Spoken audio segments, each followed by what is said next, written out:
వ్యక్తుల మధ్య పరస్పర సహకార భావన పెంపొందిస్తూ ఆర్థిక అభివృద్ధి సాధించడమే సహకార సంఘాల లక్ష్యం. దేశ ఆర్థిక అభివృద్ధిలో సహకార సంఘాలది కీలక పాత్ర. ఇవి ఎంతోమందికి ఉపాధి కల్పిస్తున్నాయి. రాష్ట్రంలో ప్రాథమిక వ్యవసాయ సహకార సంఘాల పాలకవర్గాల పదవీ కాలాన్ని పొడిగించిన సందర్భంగా ప్రత్యేక కథనం.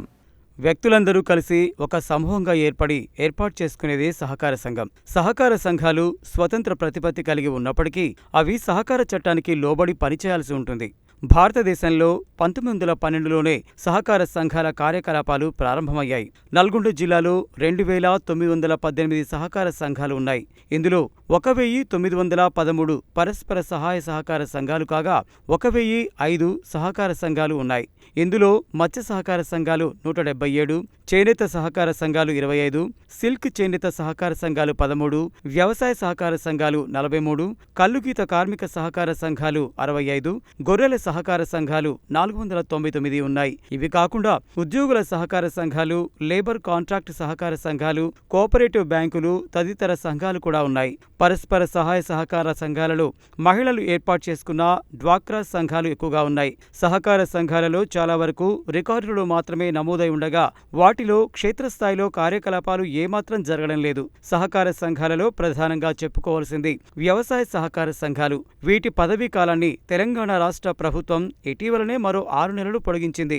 ప్రాథమిక వ్యవసాయ సహకార సంఘాల ద్వారా రైతులకు అవసరమైన ఎరువులు, విత్తనాలతో పాటు పంట పెట్టుబడి కోసం స్వల్పకాలిక, దీర్ఘకాలిక రుణాలను సైతం తక్కువ వడ్డీకే అందజేస్తాయి. అంతేకాకుండా రైతులు పండించిన పంటలను సైతం మద్దతు ధరకు కొనుగోలు చేస్తాయి. సభ్యుల ద్వారా నామమాత్రపు సభ్యత్వ రుసుములను వసూలు చేసి ప్రభుత్వం నుండి అందే మరికొన్ని నిధులను కలిపి రైతులకు తక్కువ వడ్డీకే రుణాలను అందజేస్తాయి. అలా వ్యాపారాన్ని నిర్వహిస్తూ లాభాలు ఆర్జిస్తున్న సంఘాలు ఎన్నో ఉన్నాయి.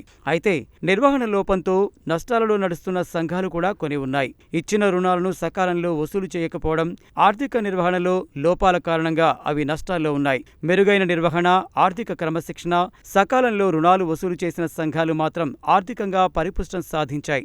సంఘాలు ఆర్థికంగా అభివృద్ధి చెందితే రైతులకు ఎన్నో ప్రయోజనాలుంటాయి. ఎందుకంటే అవి ఇచ్చే రుణాలకు వడ్డీ శాతాన్ని నిర్ణయించేది ఆయా సంఘాలే. సంఘం లాభాల్లో ఉంటే మరింత తక్కువ వడ్డీకే రుణాలు ఇచ్చే అవకాశం ఉంటుంది. ఇది రైతులకు ఎంతో మేలు చేస్తుంది. మత్స్య సహకార సంఘాలు కూడా ఇటీవల తెలంగాణ ప్రభుత్వం తీసుకువచ్చిన చేప పిల్లల పెంపకంతో మంచి ఆదాయాన్ని ఆర్జిస్తున్నాయి. మరోవైపు మహిళా సంఘాలు సైతం పెద్ద ఎత్తున నిధులను పొదుపు చేయడంతో పాటు సంఘంలో డబ్బులు అవసరమైన మహిళలకు తక్కువ వడ్డీకే రుణాలు ఇచ్చి ఆదుకుంటున్నాయి. సహకార సంఘాలు బలోపేతమైతే అందులోని సభ్యులకే కాకుండా ఆర్థిక వ్యవస్థకు కూడా బలాన్ని చేకూరుస్తాయి.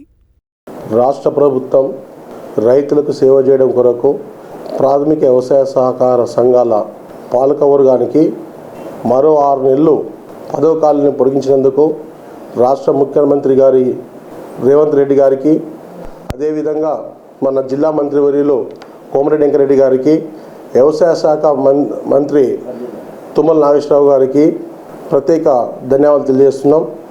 ఎందుకంటే వానాకాలం సీజన్లో వ్యవసాయం చాలా ముమ్మరంగా జరుగుతుంది.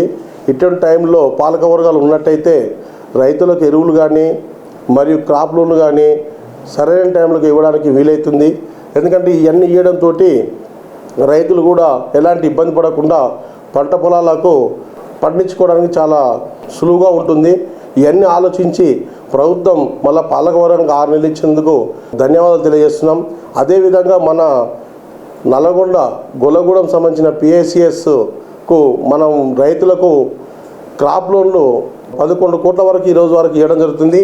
ఇప్పుడు కూడా మేము ఒక 40 మందికి ఈ నెలల్లో క్రాప్ లోన్లు అప్లై చేసుకున్న 40 మంది వరకు అప్లై చేసుకున్న వాళ్ళు ఉన్నారు. వాళ్ళందరూ కూడా క్రాప్ లోన్లు అందిస్తున్నాం.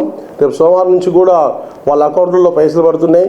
అదేవిధంగా ఈ సంఘానికి సంబంధించిన గొల్లగూడెం ప్రాథమిక వ్యవసాయ సహకార సంఘానికి సంబంధించిన మన గోల్డ్ లోన్లు కూడా 4,70,00,000 ఇప్పటివరకు ఇవ్వడం జరిగింది. అతి తక్కువ రేటుకే మనం గోల్డ్ లోన్లు ఇస్తున్నాం. ఒక రైతులకే కాకుండా ఎవరికైనా కానీ మనం గోల్డ్ లోను 9% కిందనే చాలా తక్కువ వడ్డీకి, ఎందుకంటే నెల కూడా ఇంట్రెస్ట్ కట్టవలసిన అవసరం లేదు. ఎవ్రీ ఇయర్కి ఒకసారి కట్టవచ్చు. దానికి సంబంధించిన డాక్యుమెంట్ ఛార్జెస్ కూడా లేకుండా మనం ఇక్కడ గోల్డ్ లోన్ ఇవ్వడం జరుగుతుంది. ఎందుకంటే రైతులు తెలియజేయని ఏంటంటే మనం ఇక్కడ మన సంఘం తరపున ఎరువులు కానీ క్రాప్ లోన్స్ కానీ ఇస్తానికి మనం పాలకవర్గం సిద్ధంగా ఉంది. కాబట్టి మీరందరూ కూడా అందుబాటులో ఇక్కడికి విచ్చేసి మేము అందించే సదుపాయాలన్నీ వినియోగించగలరని కోరుతున్నాం. మరోసారి మన జిల్లా మంత్రి కోమరెడ్డి వెంకటరెడ్డి గారికి కృషి ఎంతో ఉంది మా పాలకవర్గం రెన్యూల్ అవ్వడానికి. ఆయనకు ప్రత్యేక ధన్యవాదాలు తెలియజేస్తున్నాం. అదేవిధంగా మా డీసీసీ చైర్మన్ గారు కూడా పాలకవర్గాన్ని డీసీ బ్యాంకును కూడా చాలా ముందు తీసుకుపోతున్నందుకు డీసీపీ పాలకవర్గాన్ని కూడా మేము ప్రత్యేక ధన్యవాదాలు తెలియజేస్తున్నాం. ఎందుకంటే అడిగిన వెంటనే మాకు కూడా బ్యాంక్ నుంచి కూడా మాకు క్రాప్ లోన్ సంబంధించిన అమౌంట్ కూడా ఏమంటే రిలీజ్ చేస్తున్నారు. కాబట్టి అందరికీ నేను ప్రత్యేకంగా ఇందుకు సహకరించే ప్రతి ఒక్కరికి పేరు పేరిన ప్రాథమిక వ్యవసాయ పాలకవర్గ సంఘాల తరఫున ధన్యవాదాలు తెలియజేస్తున్నాను.